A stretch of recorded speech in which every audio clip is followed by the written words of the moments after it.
நம்ம கேட்குறதெல்லாம் கடவுள் கொடுக்க மாட்டாரு அப்படின்னு நினைக்கிறோம்ல. ஆக்சுவலி நம்ம கேட்குறத அப்படியே கடவுள் கொடுத்துருவாரு. ஆனால் அது கொடுத்ததுக்கப்புறம் கூட நம்ம டிசப்பாயின்மெண்ட் ஆகிற மாதிரி சில டைம் இல்லை, நிறைய டைம் ஆகிடும். இந்த கதையில் எக்ஸ்பிளைன் பண்ணுறேன். ஒரு காடில் 3 மரம், பெரிய மரம், அதுவும் பிரான்ச்லாம் இல்லாமல் அப்படியே ஸ்ட்ரெயிட்டாக உலக்க மாதிரி, ஆனால் நல்ல பெரிய உலக்க மாதிரி மரம். அது மெச்சூர் ஆகிடுச்சு. நெக்ஸ்ட்டு அந்த வெட்டுற ஸ்டேஜுக்கு வந்துருச்சு. அந்த 3 மரமும் என்ன ஆகணும் அப்படின்னு பேசிக்கிதுங்களாம். ஒரு மரம் சொல்லுதான், நான் ராஜா, மந்திரி, படை இதெல்லாம் போகிற படகாகணும்னு ஆசைப்படுறேன் அப்படின்னு சொல்லுதான். அடுத்த மரம் சொல்லுதான், நான் ராணி வச்சிருக்கிற வைரம், வைடூரியம், அந்த ப்ரெஷியஸ் ஜுவல்ஸு அதெல்லாம் வைக்கிற ஒரு ட்ரெஷர் செஸ்ட் ஆவேன் அப்படின்னு சொல்லுதான். 3வது மரம் சொல்லுதான், இதெல்லாம் என்ன உங்கள் ஆசை, நான் ஃப்யூச்சர், ராஜாங்கத்தோட ஃப்யூச்சர், அரசகுமாரன், பிரின்ஸ் பிறந்து படுக்கிற தொட்டிலாம் நான் ஆக போகிறேன் அப்படின்னு 3ம் அதோட மேனிஃபெஸ்டேஷனை சொல்லுதான்.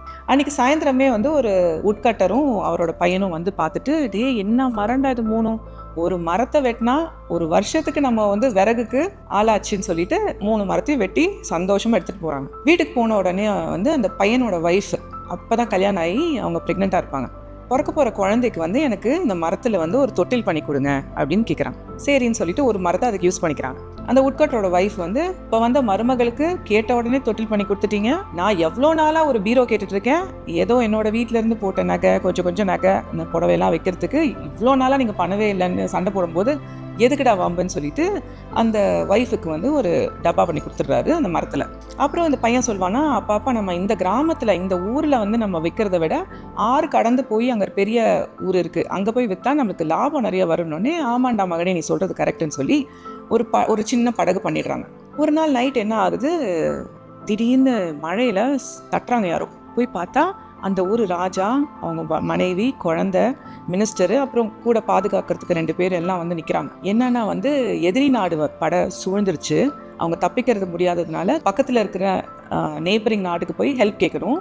நானும் மந்திரிலாம் போயிட்டு வந்துடுறேன், என்னோட ராணி குழந்தை இன்னைக்கு நைட் இங்கே இருக்கட்டும்னு ஹெல்ப் கேட்குறாரு ராஜா. சரின்னு சொல்லிட்டு அந்த குழந்தைய இந்த புதுசாக பண்ணி வச்சிருந்த இந்த தொட்டிலில் போடுறாங்க. அதை ராணியோட ட்ரெஸ்ஸு, ராணியோட நகையெல்லாம் அந்த வச்சிருந்த பீரோ பாக்ஸில் வைக்கிறாங்க. இந்த ராஜாவும் மந்திரியும் எனக்கு படகு வேணும்ப்பான்னு சொன்னோன்னே எங்ககிட்ட இருக்கு ராஜான்னு சொல்லி இவங்க பண்ணின படகுல ராஜா பக்கத்து நெய்பரிங் நாட்டுக்கு போறாரு. இந்த 3 மரமும் மேனிஃபெஸ்ட் பண்ணது நடந்துருச்சா? ஆனால் அவங்க நினச்சது வேற மாதிரி, நடந்தது வேற மாதிரி. நம்மளாம் என்ன பண்ணுறோம் தெரியுமா, கடவுளுக்கே கன்சல்டன்ட்.